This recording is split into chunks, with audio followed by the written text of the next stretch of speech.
Au chapitre 5 de la lettre aux Hébreux, nous voyons notre Seigneur Jésus-Christ comme le grand souverain sacrificateur céleste, selon l'ordre de Melchisédek, avec son quadruple ministère. Premièrement, il intercède en notre faveur, à cause de tous nos manquements. Il est aussi notre avocat. Mes petits enfants, je vous écris ces choses afin que vous ne péchiez point. Et si quelqu'un a péché, nous avons un avocat auprès du Père, Jésus-Christ, le juste. 1 Jean 2.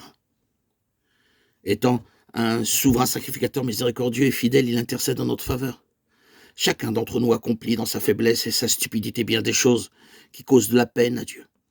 Même avec le désir de ne pas faire le mal, l'ennemi nous entraîne dans la tentation. Le Seigneur Jésus-Christ plaide donc en notre faveur, car il connaît nos faiblesses et nos chutes.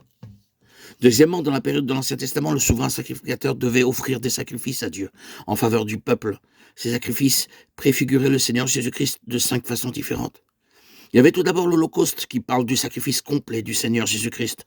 Ensuite, le sacrifice d'expiation nous rappelle comment le Seigneur Jésus-Christ a pris sur lui-même tous nos péchés pour être notre sauveur.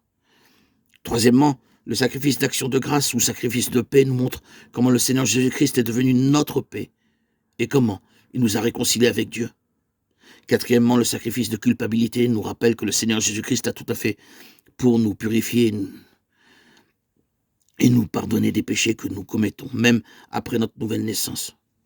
Cinquièmement, l'offrande nous montre que la vie, que le Seigneur, Jésus-Christ est devenu notre nourriture et notre breuvage pour assouvir notre faim, notre soif. Le Seigneur Jésus-Christ est devenu tous ces 5 sacrifices pour nous. C'est par un seul sacrifice parfait qui nous a rendus justes.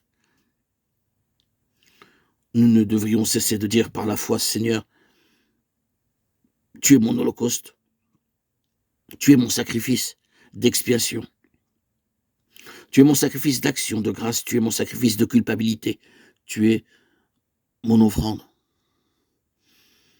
Le souverain sacrificateur aidait ceux qui désiraient connaître la volonté de Dieu. Il portait sur le pectoral 2 pierres appelées Urim et Tumim. Ces pierres lui permettaient de connaître la volonté de Dieu.